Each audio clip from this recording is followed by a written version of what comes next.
et leur culpabilité ne fait l'objet d'aucun doute. Monsieur le Président, je voudrais aborder une partie importante, parce que je sais qu'elle fera l'objet de répliques certainement cinglantes de la défense. C'est la prétendue absence de preuves. C'est le leitmotiv de la défense. Et je crois que de ce point de vue,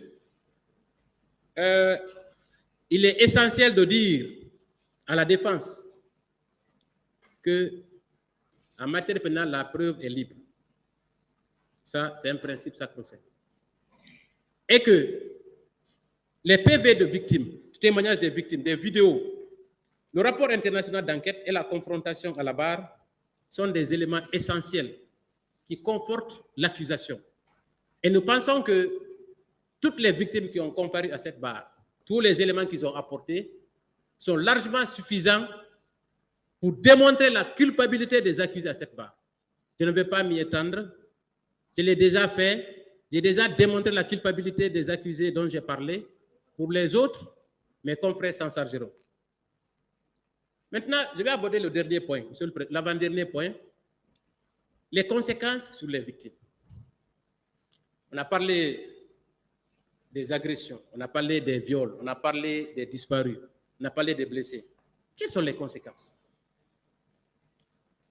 Monsieur le Président, les conséquences sont d'abord psychologiques. Je crois que c'est une expérience que les victimes ne vont jamais oublier. C'est un traumatisme profond. Parce qu'il y a eu une déshumanisation des victimes. Une tentative de prise de contrôle de leur âme. Quand quelqu'un décide de violer une femme, il tente de s'approprier de son âme. Et c'est assez récurrent parce que des années après, l'agresseur est toujours dans le subconscient de sa victime. Et c'est ce qui est difficile, Monsieur le Président. Elle ne peut plus jamais oublier l'agression. Donc, c'est des conséquences psychologiques à long terme. Parlant justement de ces viols, Monsieur le Président, nous ne parlons pas que de 2 viols. 3, 10, 20, 50, 60, mais de 137 viols recensés. Mais nous savons tous que ce nombre ne constitue que la face visible de l'iceberg. Et celles qui n'ont pas osé se faire enregistrer, celles qui n'ont pas expliqué les récits, l'ampleur est sans précédent. Et, Monsieur le Président, les conséquences sont multiples en ce qui concerne les femmes victimes de viol. Elles sont sociales, économiques, religieuses. Parlant justement de ces femmes, la plupart ont été abandonnées par leur mari. Ça, c'est systématique. Même celles qui n'ont pas été violées au stade. Parce que pour le commun des mortels, dans nos traditions, quand une femme est violée, elle est souillée. Et l'exemple le plus macabre concerne Madame FK. Au moment des faits, elle était nourrice. Elle s'est rendue au stade, Monsieur le Président, comme toute citoyenne, pour aller exprimer un avis. Elle a été violée sur place, emportée, arrêtée et conduite dans un lieu qu'elle n'a jamais pu identifier. Elle est maintenue de force à cet endroit pendant 3 jours. Pendant ces 3 jours, Monsieur le Président, les agresseurs se relayaient sur elle. Puisqu'elle est nourrice, les seins ont gonflé.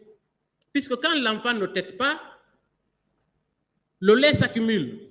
Et si le lait s'accumule, ça provoque le gonflement des seins. Mais en dépit de ça, ils ne l'ont pas laissé. Sinon, il est difficile quand même, Monsieur le Président, de comprendre ça. Pendant 3 jours.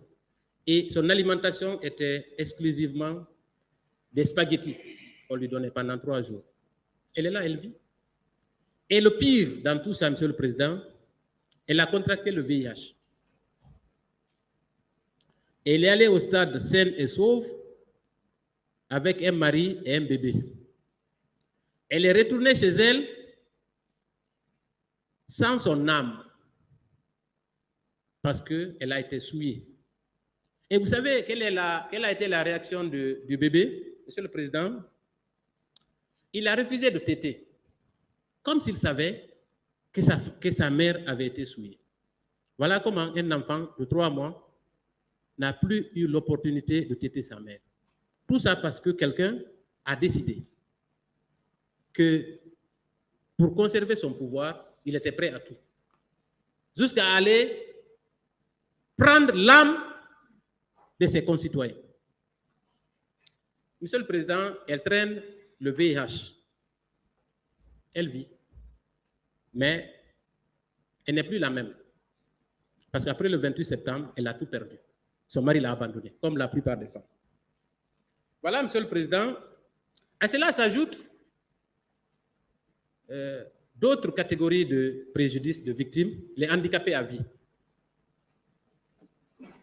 Des personnes qui sont allées au stade sain et sauf avec tous les membres complets, qui se retournent chez elles avec un pied cassé, qui finalement est amputé.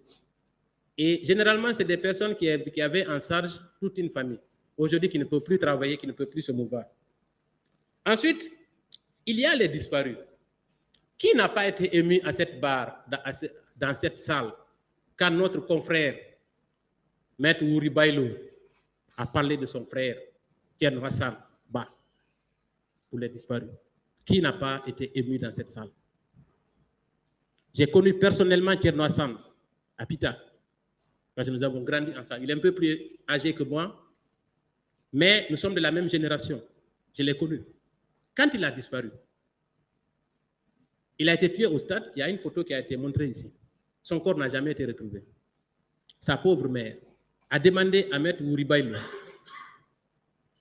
Quand celui-ci a essayé de l'embobiner pour dire que le corps n'était pas en bon état et qu'il fallait l'enterrer à Conakry, elle a dit: mon fils, ne l'enterrez pas à Conakry. Mettez le reste dans un chasset. Envoyé à Pitachemont. Maître Wuri Bailo savait pertinemment que son corps n'avait pas été retrouvé. Voilà comment lui a disparu au stade. Et, Monsieur le Président, ce qui est regrettable dans cette histoire, la vieille ne s'en est plus remise. Elle est décédée. Monsieur le Président, parlant justement des disparus, les fosses communes,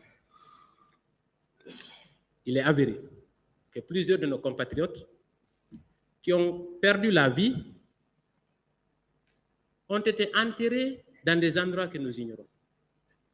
Il a été mentionné le cimetière de Fabang. Un témoin est venu à cette barre parler du cimetière de Cameroun. Monsieur le Président, il aurait été judicieux que des démarches soient menées pour que ces personnes-là soient identifiées. Malheureusement, ce n'est pas le cas. Et nous savons tous que les disparus constituent le point faible dans cette procédure. Monsieur le Président, je m'interroge. Pourquoi le président Dadis, le colonel Tchéboro, le colonel Pivi et tous ceux qui sont intervenus au stade, pourquoi ils refusent catégoriquement de nous montrer les fosses communes? Pourquoi? C'est eux qui savent où se trouvent ces fosses communes, Monsieur le Président. Ils refusent de nous dire où sont enterrés les corps. Pour quelle raison? Le fait d'avoir pris leurs âmes n'est pas suffisant. Le général Oumar Sanou a parlé de 157 corps qui étaient au camp. Où sont ces corps? Personne ne sait. Après avoir torturé, violé, tué, aucune information. le président Dadis et ses hommes ont décidé que les armes des manifestants pacifiques, et toutes les images de ce jour l'ont prouvé, n'avaient droit ni à une sépulture, ni à la vérité. Monsieur le Président, puisqu'il ne peut plus ramener ces personnes à la vie, nous pensons quand même qu'ils ont le droit à une sépulture digne. Et nous savons tous, selon la légende populaire, quand une personne disparaît, tant qu'elle n'est pas enterrée dignement, son âme erre dans la nature. Il est difficile de trouver le repos. L'âme se promène, divague. Qui sait, dans cette salle, si l'âme des disparus n'est pas là? Peut-être que l'âme d'un des disparus est en train de nous regarder pendant que je vous parle, Monsieur le Président. Toute personne a droit à une sépulture. Et dans notre religion, Monsieur le Président, les rites sont prévus. Quand quelqu'un meurt, il y a des rites qui sont effectués pour justement le présenter à Dieu, pour que son âme quitte son enveloppe. L'âme a quitté l'enveloppe corporelle, c'est vrai. Mais sa présentation est indispensable parce qu'il faut l'enterrer dignement. Il faut laver le corps, il faut le mettre dans un linceul. Monsieur le Président,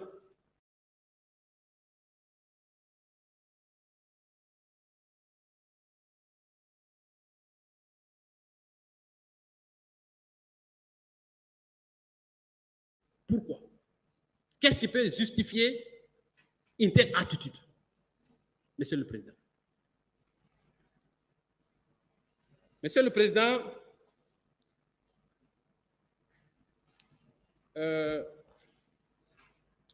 ce cynisme vous empêchera certainement d'accorder des circonstances atténuantes aux accusés.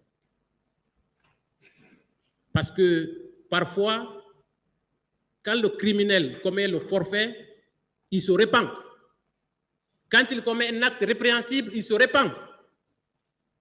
Cela peut constituer des circonstances atténuantes. Mais depuis le début de cette affaire, lequel d'entre eux a reconnu les faits ou a eu de l'empathie pour les victimes? Monsieur le Président.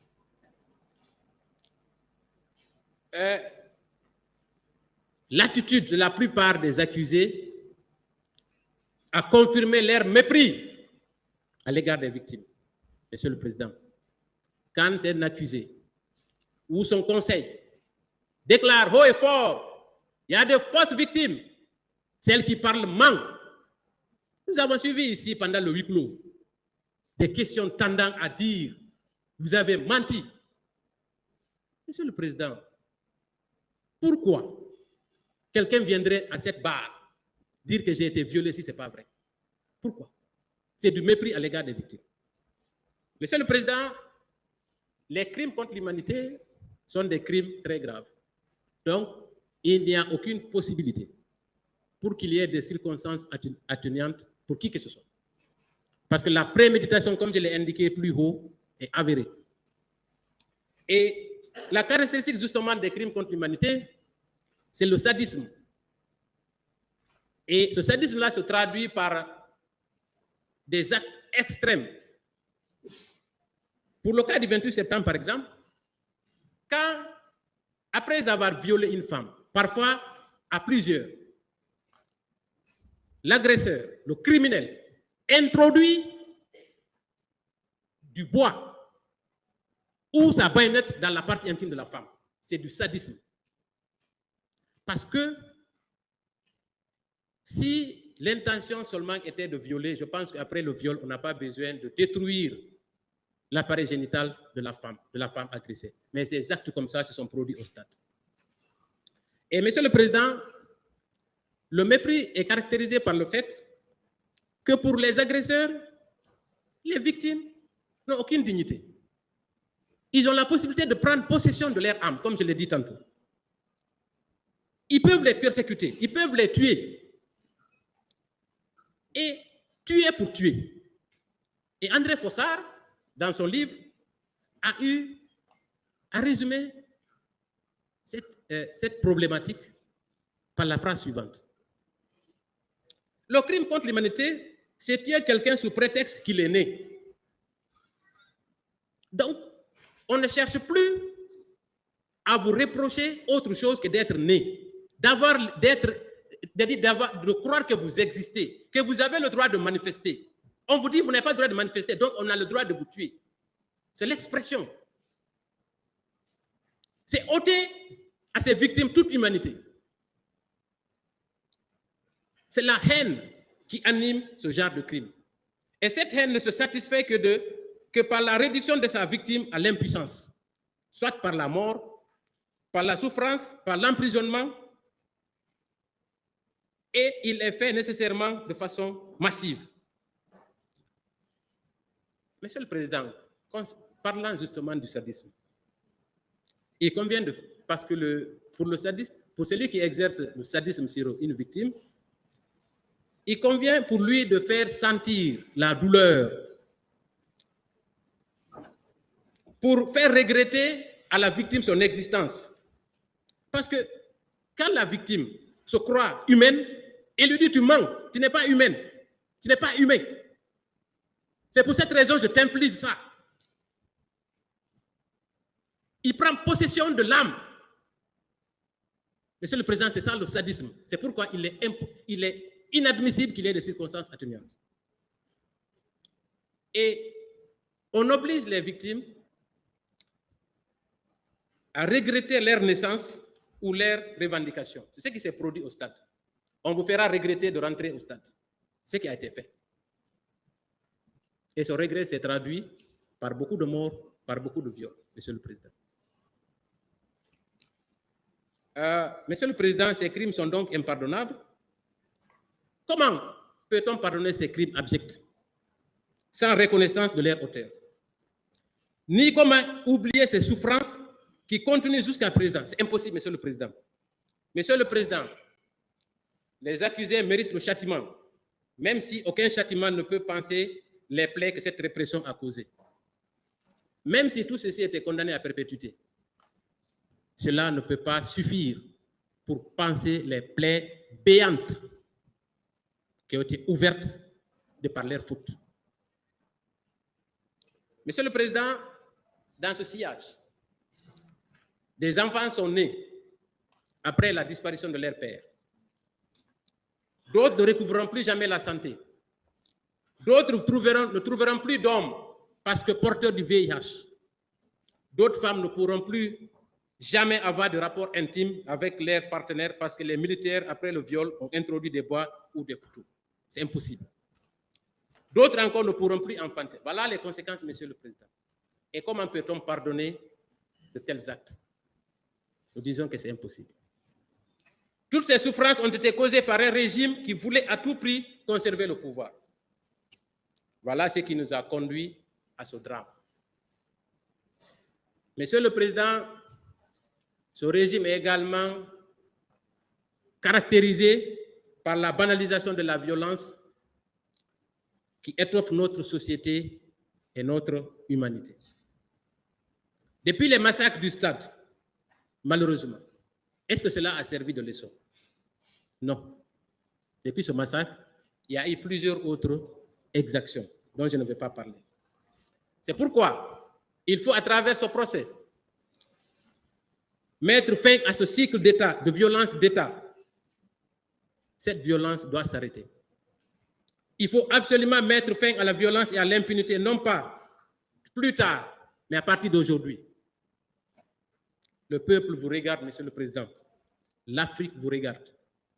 Le monde entier vous observe. Monsieur le Président, honorable assesseur, les victimes vous regardent. Elles vous demandent de vous rappeler dans leur témoignage à la barre, aussi pendant le huis clos. Pendant le huis clos, Monsieur le Président, il y a eu plusieurs témoignages qui ont fait pleurer plusieurs personnes. L'image de notre justice est en jeu. Et je sais que vous redorerez son image à travers votre décision. Que cela serve de leçon à ceux qui pensent qu'ils peuvent impunément tuer ou torturer des Guinéens, qui sachent que tôt ou tard, ils répondront de leurs actes. Parce que, Monsieur le Président, ce qui est important, si le crime contre l'humanité est retenu, tous les auteurs qui sont aujourd'hui en liberté, qui se cachent ou qui pensent qu'ils ne pourront pas être retrouvés, pourront être demain poursuivis et condamnés parce que les crimes contre l'humanité sont imprescriptibles. C'est pourquoi il faut retenir cette qualification pour donner la chance pour que ces individus-là, ces criminels-là soient recherchés partout où se trouvent pour qu'ils soient punis. Même récemment, Monsieur le Président, des criminels nazis ont été condamnés parce que les crimes contre l'humanité sont imprescriptibles.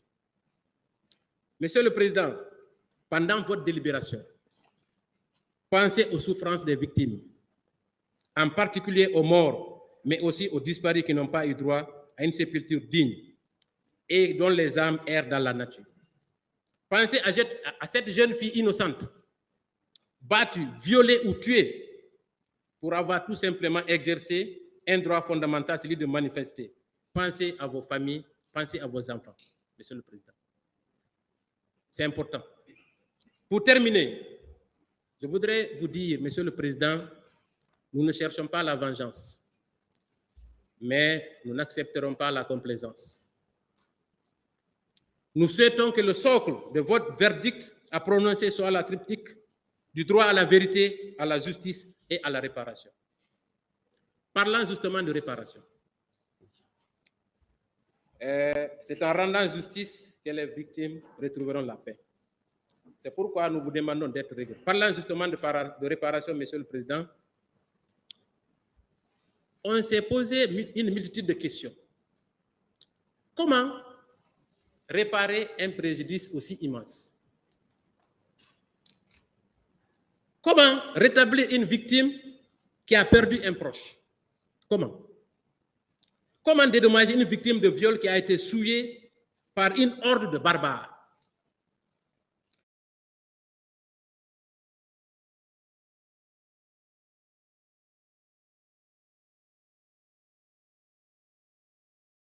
Comment évaluer l'impact psychologique d'une telle atteinte à la dignité d'une personne?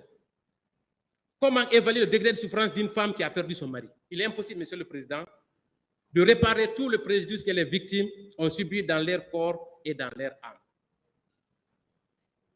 Mais on s'est efforcé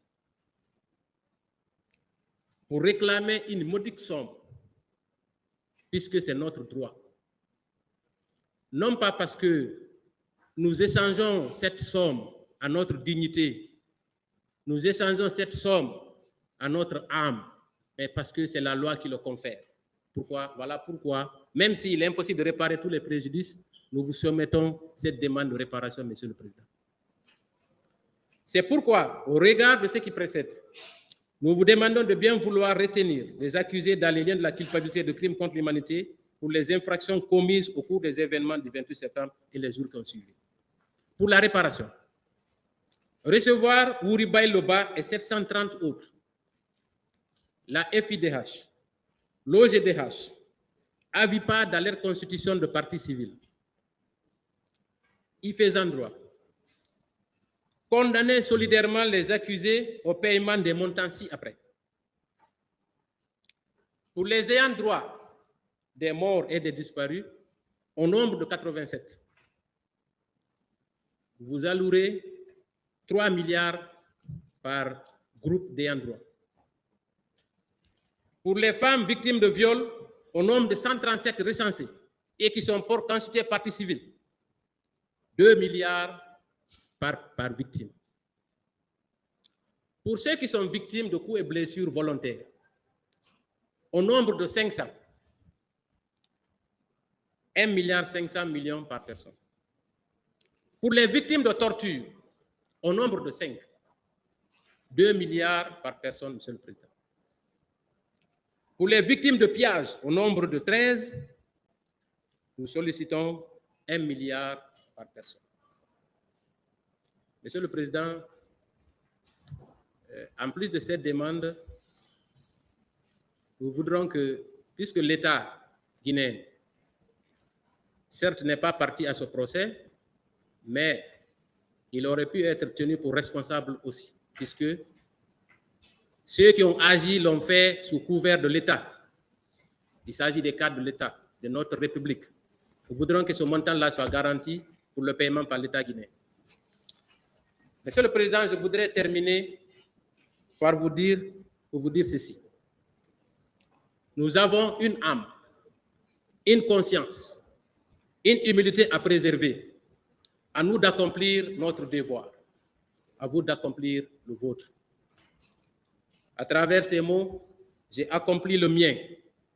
Et à vous, messieurs et honorables assesseurs, d'accomplir les vôtres. Je vous remercie et j'ai plaidé.